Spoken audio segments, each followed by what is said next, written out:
kita bagi saya khususnya waktu ibu ulang tahun, saya ditelepon, sekarang papa lagi ulang tahun. Saya juga temannya di WA, saya baca, saya dikirim ke kantor. Saya bilang, Tuhan, istrinya ulang tahun, hamba dihubungi. Ini suami lagi ulang tahun, saya dihubungi, saya belum jawab. Roh Kudus, kalau ini gerakan Roh Kudus, nanti saya akan dengar telepon. Saya tunggu telepon. Kalau ini dari Tuhan. Jadi saudara-saudara, saya hadir di sini itu kasih karunia Tuhan. Saya juga tidak tahu saya mau sampaikan apa. Saya bertanya dan bertanya. Dari pagi baru saya dapat bahwa arti mengucap syukur. Jadi saudara-saudara, mari kita sama-sama belajar mendengarkan firman Tuhan dari Tesalonika pasal 5 ayat 18. 1 Tesalonika pasal 5 ayat 18. Mengucap syukurlah dalam segala hal, sebab itulah yang dikehendaki Elohim di dalam Kristus Yesus bagi kamu. Ayat 19, janganlah padankan roh, dan janganlah anggap rendah nubuat. Saya lihat dari ayat ini Bapak Ibu, kita perhatikan baik-baik. Dari ayat 15 dikatakan, perhatikanlah supaya jangan ada orang yang membalas jahat dengan jahat, tetapi usahakanlah senantiasa yang baik terhadap kamu masing-masing dan terhadap semua orang. Yang ke-16, bersukacitalah senantiasa, tetaplah berdoa, baru masuk di dalam mengucap syukur. Jadi Bapak Ibu sekalian yang diberkati Tuhan, mengapa kita mengucap syukur? Ya, kapan kita mengucap syukur? Mungkin itu pertanyaan yang muncul karena banyak kali ada doa pengucapan syukur. Ya dari dulu ya, saya melihat tetangga-tetangga saya, dia bilang ada pengucapan syukur di sebelah. Saya dengar, saya tidak menghakimi ya Bapak Ibu, tapi saya dengar memang ada pujian, menyanyi berapa kali, begitu selesai baru mulai disko-disko, mulai nyanyian-nyanyian dunia. Jadi saya hanya ambil kesimpulan, saya bilang kalau mengucap syukur sebenarnya Tuhan yang dipermuliakan. Tetapi kalau kita mengatakan mengucap syukur itu cara dunia ya, dia orang Kristen berdoa sebentar baru masuk yang duniawi. Bukan begitu yang dikehendaki Tuhan. Yang dikehendaki Tuhan, yang pertama ialah orang yang mengucap syukur itu adalah orang yang sudah memiliki karakter Kristus. Amin Bapak Ibu. Karena firman Tuhan ini mengatakan, bersukacitalah senantiasa. Bukankah sukacita ini adalah karakternya Tuhan? Kasih, sukacita, damai sejahtera dan seterusnya. Nah, jadi dasar kita mengucap syukur, orang yang bisa mengucap syukur yang dikehendaki Tuhan ialah anak-anak Tuhan yang sudah memiliki karakter Yesus. Memang ada orang dunia juga mengucap syukur, itu kita di luar urusan kita, itu urusan mereka secara pribadi. Tetapi bagi kita anak-anak Tuhan harus kita tempatkan sebaik-baiknya dalam mengucap syukur itu. Hati yang penuh dengan sukacita, ya, hati yang penuh dengan sukacita itu merupakan suatu karakter yang harus kita miliki, sehingga pada waktu kita mengambil langkah untuk mengucap syukur, entah itukah seperti apa yang kita adakan malam hari ini, karena dengan usianya Bapak Gembala 1 tahun lagi, atau ada hal-hal yang Tuhan percayakan bagi kita nikmati, atau ada hal-hal ya yang tidak nyaman kita hadapi, kita juga harus mengucap syukur. Karena apa dikatakan di sini? Senantiasa, ya, dalam segala hal. Jadi kapan kita mengucap syukur? Apakah karena kita beruntung? Apakah karena kita naik pangkat? Atau karena kita berhasil dalam bisnis usaha kita sehat-sehat? Atau karena kita sakit? Atau karena kita dirugikan? Atau karena ada tantangan, ada aniaya yang kita hadapi? Ya, dapatkah kita mengucap syukur? Karena di sini dikatakan mengucap syukurlah dalam segala hal, sebab itu yang dikehendaki oleh Tuhan. Saya pernah melihat penderitaan dalam hidup saya, dan sepertinya mau mengeluh, tapi firman ini datang, mengucap syukur, karena itu dikehendaki Tuhan. Dan saya mengatakan terima kasih Tuhan. Kesakitan ini saya alami, saya mengucap syukur. Bukan saya senang sakit, tetapi saya mengucap syukur karena Tuhan ada di atas saya. Tuhan yang telah menanggung segala penderitaan itu di kayu salib, dan Tuhan pasti menolong saya. Jadi ada dasarnya kita mengucap syukur dalam keadaan yang tidak baik, ya, dalam keadaan kekurangan.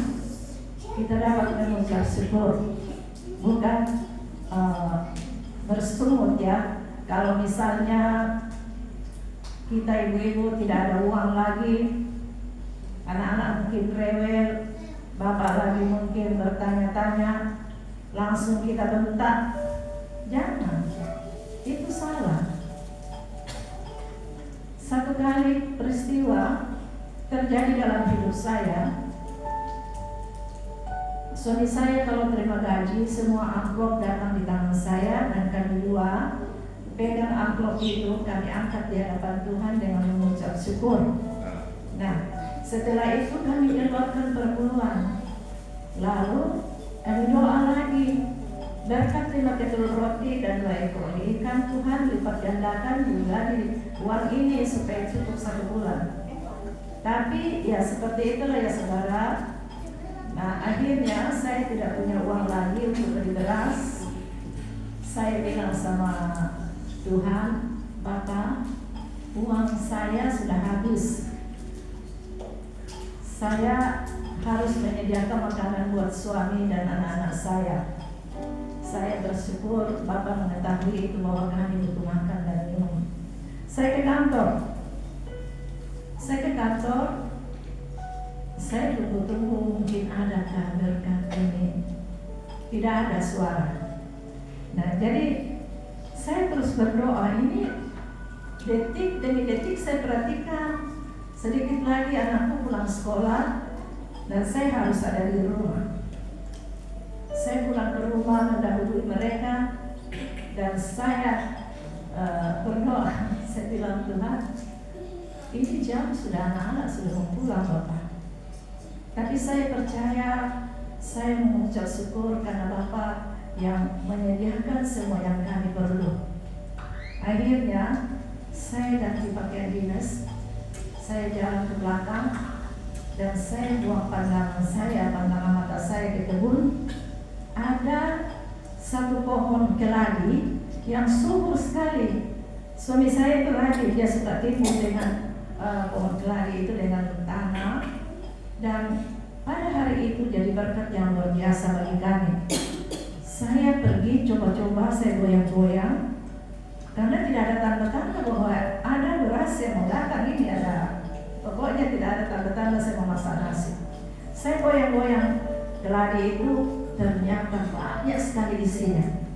Saya panggil saya punya adik yang tinggal di kami itu dari Nagire. Saya bilang, Mira, tolong bawa loyang kemari. Bawa begitu satu uang besar.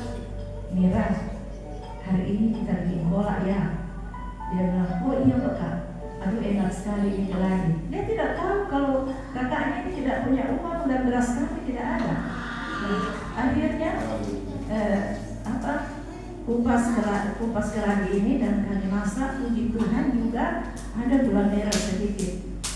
Lalu masak kolak di atas kompor. Saya berdoa memberkati dan memberkati. Terima kasih Tuhan, anak-anakku pulang nanti tidak lapar, ada makanan yang Tuhan sediakan. Ada geladi, saya mengucap syukur. Nah, jadi mengucap syukur dalam segala keadaan ini saudara sangat indah, menyenangkan hati Tuhan. Nah, setelah anak-anak saya datang, saya sudah doakan makanan ini. Lalu maju ke meja makan, mereka buka, asik, dia bilang, asik, kita makan cola. Puji Tuhan, saya punya hati di dalam hati. Saya berterima kasih. Yang saya jaga jangan sampai anakku menggerutu.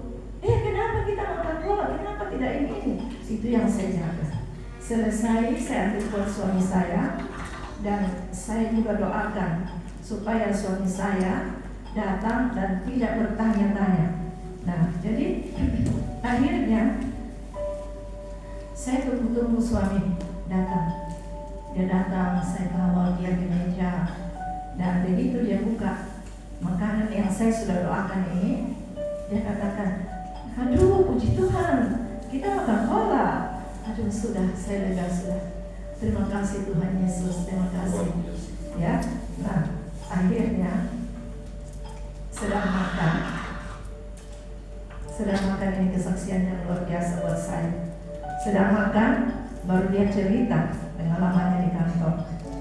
Dia dapat berkat amplop, bosnya kasih dia amplop uang bensin. Baru dia bilang begini, saya mau beli alat, saya punya mobil. Terus saya tersenyum, saya bilang, Bapak tunggu dulu, itu uang itu untuk saya.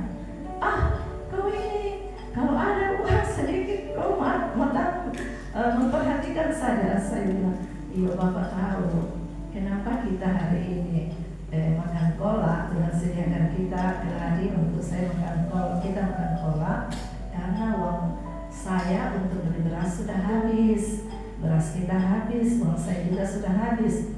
Sudah tidak banyak meminta, dia ambil itu amplopnya setelah makan dikasih saya. Isinya 15.000 Bapak Ibu, sangat luar biasa kalau dipikir beras pada waktu itu belum mahal ya.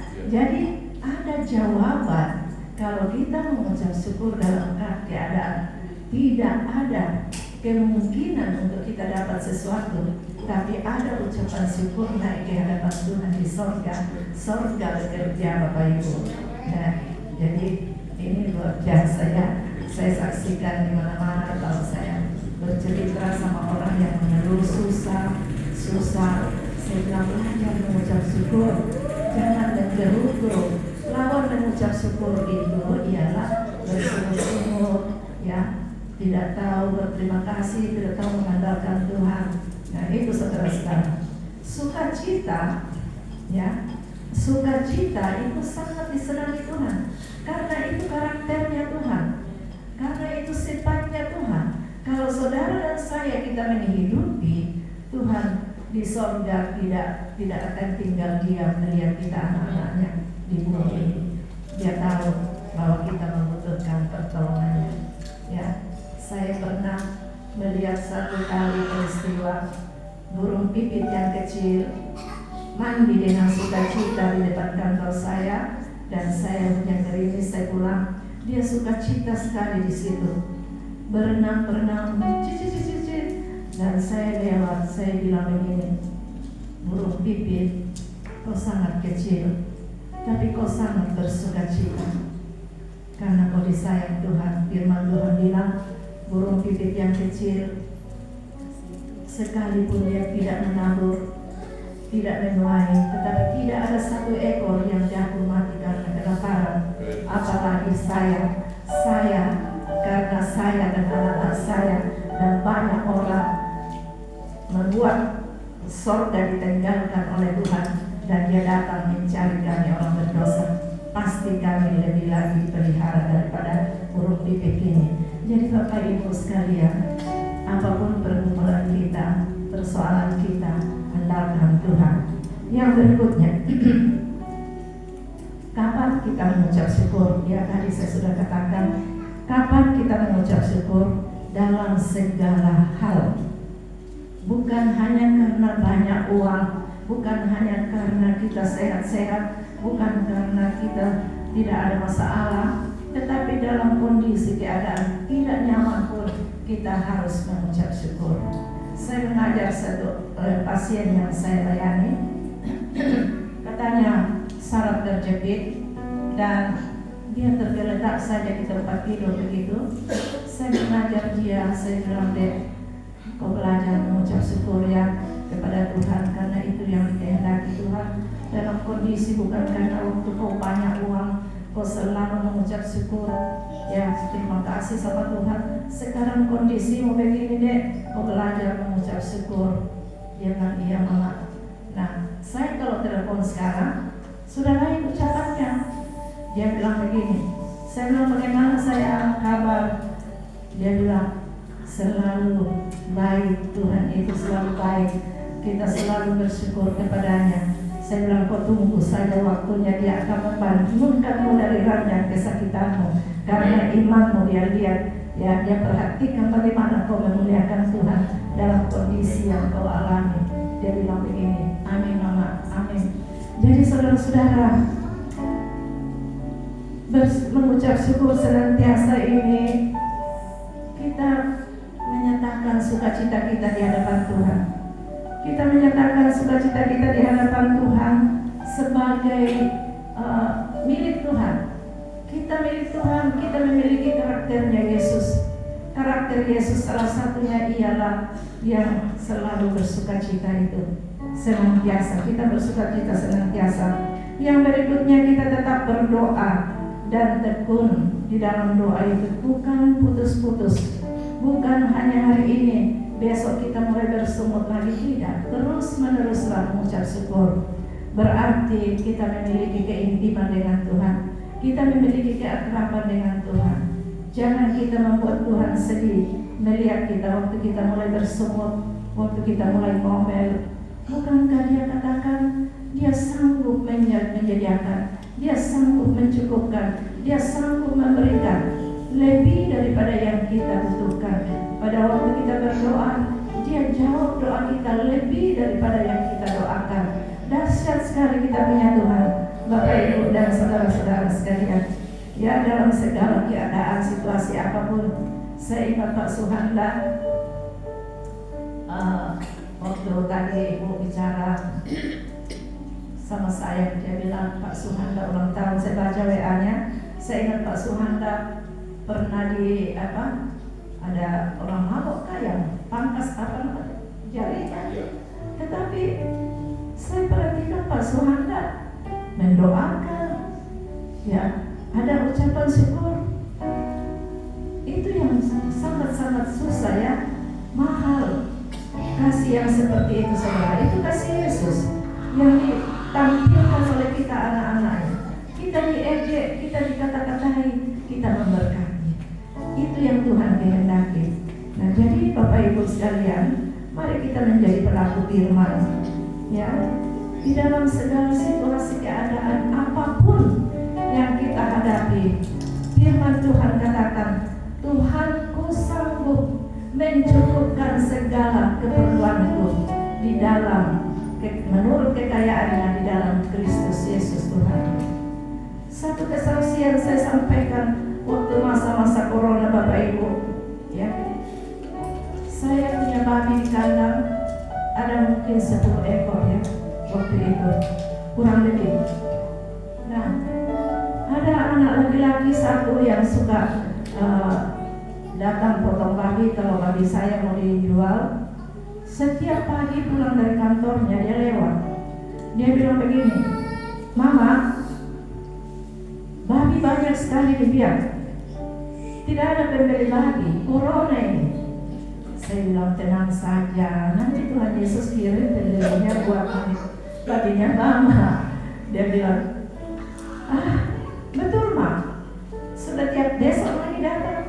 Saya ucapkan lagi jawaban yang sama yang komentarnya itu, "Mama, tidak ada pembeli babi.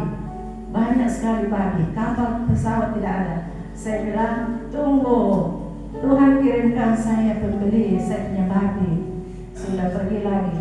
Hari ketiga saya telepon dia. Saya bilang begini, waktu itu kalau tidak salah ya, kita puasa Daniel, saya itu sama-sama dengan hamba-hamba Tuhan di sini, Pak Suhanda dengan Ibu dan mungkin jemaat, kan saya sudah lupa corona itu. Nah, saya duduk dan saya nyanyikan lagu ini. Yesusku akan memenuhi segala keperluanku menurut kekayaan dan kemuliaan-Nya. Saya ulang-ulang nyanyi berhadapan dengan kata babi saya. Tiba-tiba telepon berdering, saya angkat. Dia bilang, "Shalom Mama, ini dari saya, dari Mamberamo." Saya bilang, "Oh iya, bagaimana sayang?" Dia bilang, "Mama masih piara babi."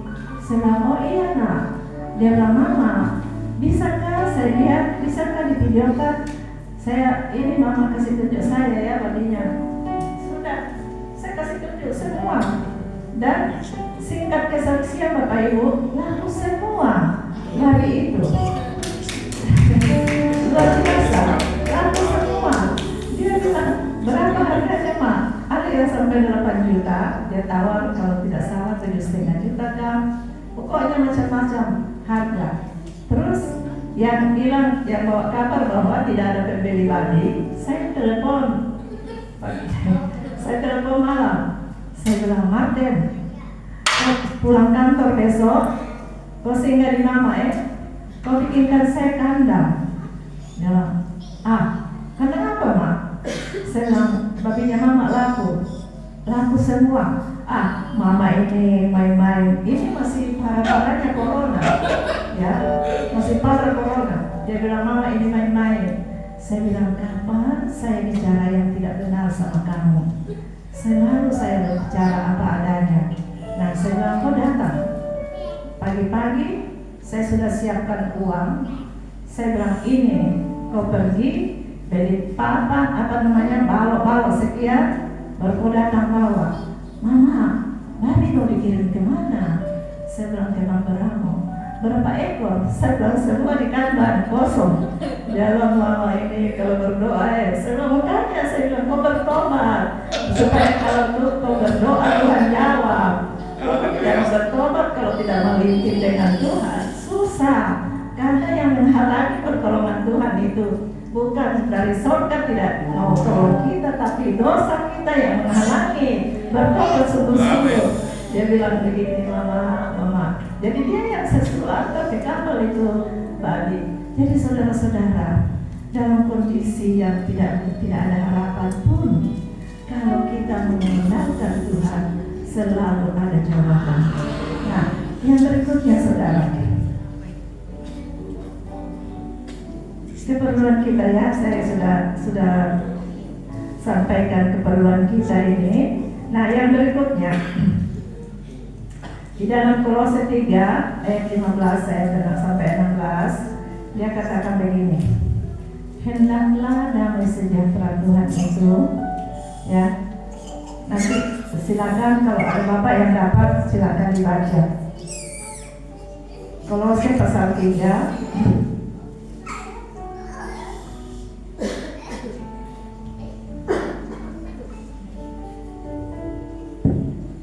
"Hendaklah damai sejahtera Kristus memerintah dalam hatimu, karena untuk itulah kamu telah dipanggil menjadi satu tubuh, dan bersyukurlah." Damai sejahtera Tuhan harus memerintah di dalam hati kita, sehingga kita mampu menghadapi segala situasi dan keadaan apapun, saudara. Kalau damai sejahtera yang Tuhan berikan bagi kita terlalu aman sekali, ya. Saya dipanggil Tuhan suami saya, dan bayangkan Bapak Ibu, waktu suami saya masih bicara-bicara, tiba-tiba dia di kamar mandi dipanggil Tuhan. Saya angkat dengan penjual mie ayam masuk di kamar, dia sudah tidak ada. Dan saya hanya katakan, sayang, Tuhan Yesus sudah bawa kau pulang ke surga. Kalau saya tidak siap, seperti kalau tidak ada damai sejahtera Tuhan, tidak ada iman, mungkin saya tidak bisa lagi apa-apa. Mungkin merau-rau di kios itu, tapi saya hanya pegang-pegang selang saya, Tuhan Yesus sudah bawa aku pulang, sudah kembali ke Bapa, segitu. Nah, jadi saudara-saudara, terlalu luar biasa damai sejahtera Tuhan itu di dalam kehidupan kita. Sampai di rumah saya menangis. Saya baru rasa sedih sekali, dan saya katakan, Tuhan, saya sangat sedih sekali, Tuhan. Tuhan, hibur saya, Tuhan. Berikan saya penghiburan. Saya sangat sedih karena saya tidak bisa menggambarkan kepada Bapak Ibu kesedihan itu. Tidak bisa saya tahan. Dan akhirnya suaranya dia bilang begini, perpisahan sementara. Saya menjerit begitu kepada Tuhan. Hibur saya, Tuhan Yesus, hibur saya. Saya sedih sekali, Tuhan. Terus dia bilang begini, perpisahan sementara. Waktu dibilang perpisahan sementara, kesedihan itu terhapus luar biasa, saudara. Dan saya dapat memuji Tuhan dengan anak-anak saya. Mereka datang di samping malam itu, dan dia menangis kiri kanan di samping saya. Saya bilang, suara datang lagi. Dia bilang, puji Tuhan. Saya korek mereka, puji Tuhan, puji Tuhan. Kamu memuji Tuhan, mengucap syukur kepada Tuhan. Dalam kondisi begini, saudara, mungkin anak itu bilang, aduh, bagaimana masa ini kita sedih, baru dia bilang mengucap syukur. Nah, itu akan luar biasa, ya. Saya tidak bisa gambarkan Bapak Ibu, tapi saya hanya bagikan. Kemudian apa lagi? Hendaklah perkataan Kristus diam dengan segala kekayaannya di antara kamu.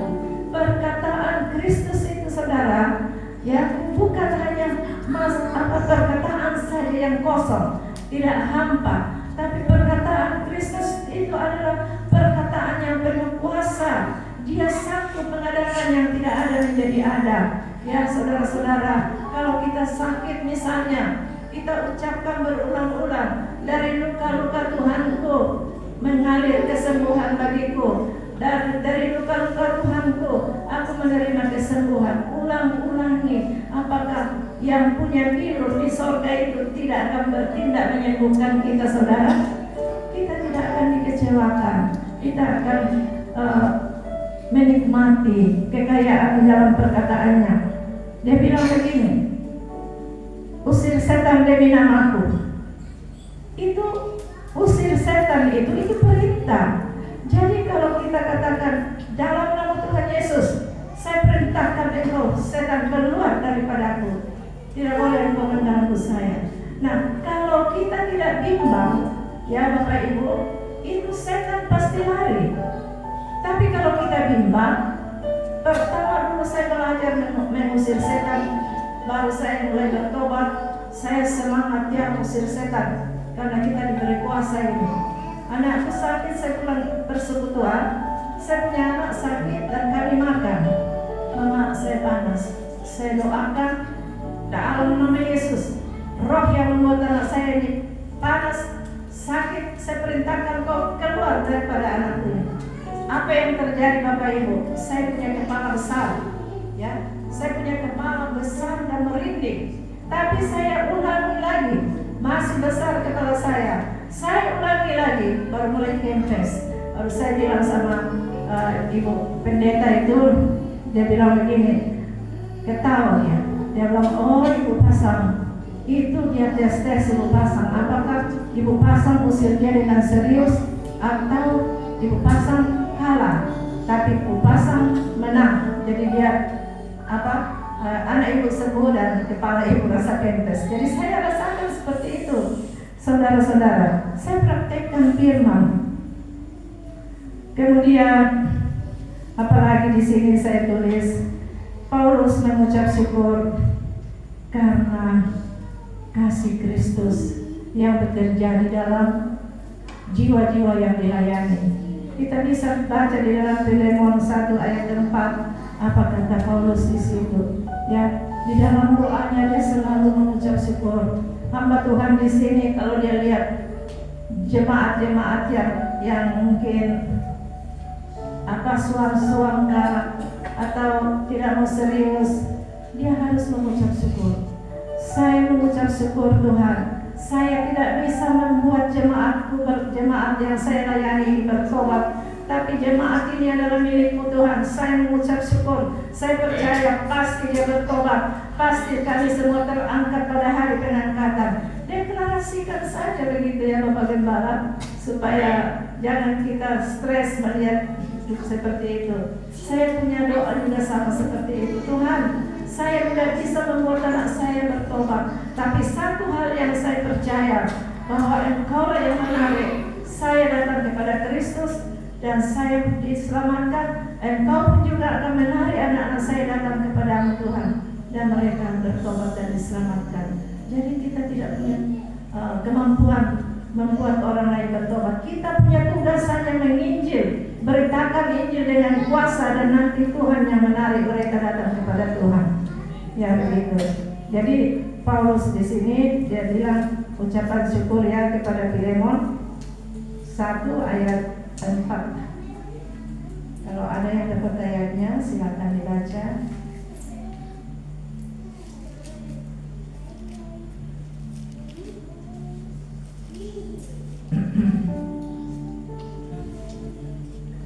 Aku mengucap syukur kepada Allahku setiap kali aku mengingat Engkau dalam doaku.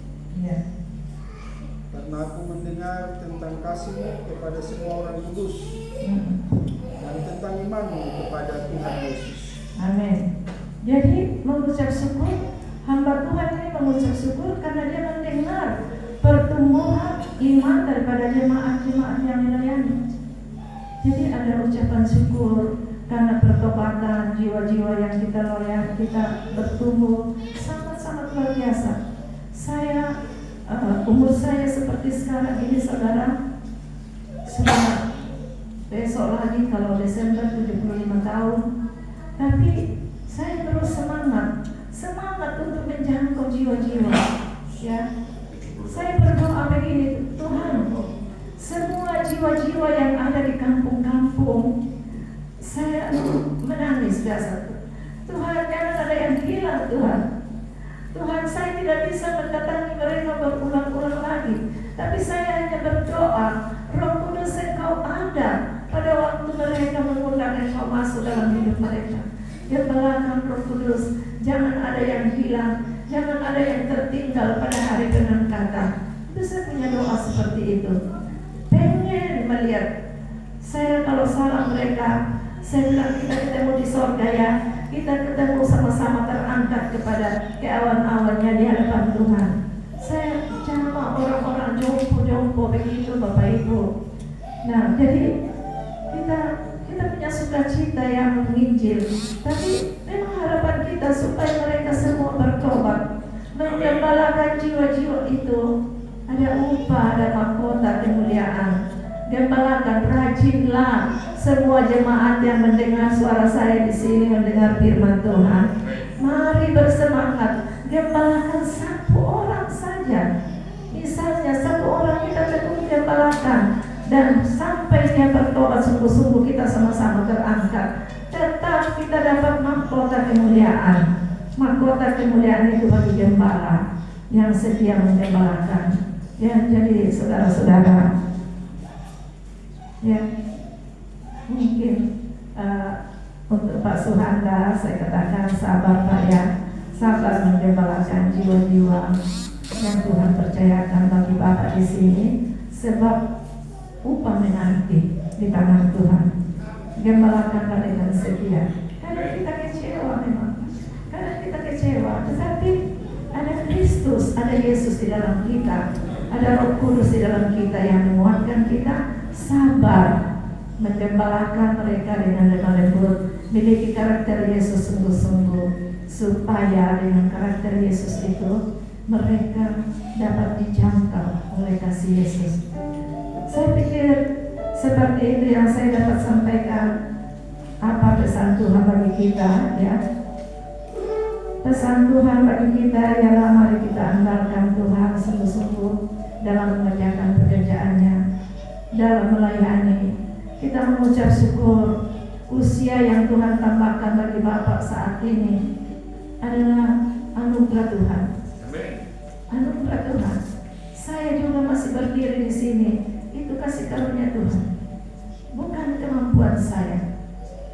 Anak-anak aku bilang begini, Mama umur berapa sekarang? Dia kasih tunjuk ada nenek yang sudah bongkok sekali kan? Dia bilang, mana yang tua umurnya dari Mama itu? Saya bilang, apakah saya sudah tua seperti itu? Kau lihat, tidak, Mama masih kuat tapi begitu. Jadi saya semua itu karena anugerah Tuhan, kekuatan Tuhan. Kita kuat, kita sehat, ya Pak Supertua, ya mari kita serius, gembalakan satu-satu. Tiap hari ada yang kita bawa menerima Yesus sungguh-sungguh, itu sangat luar biasa.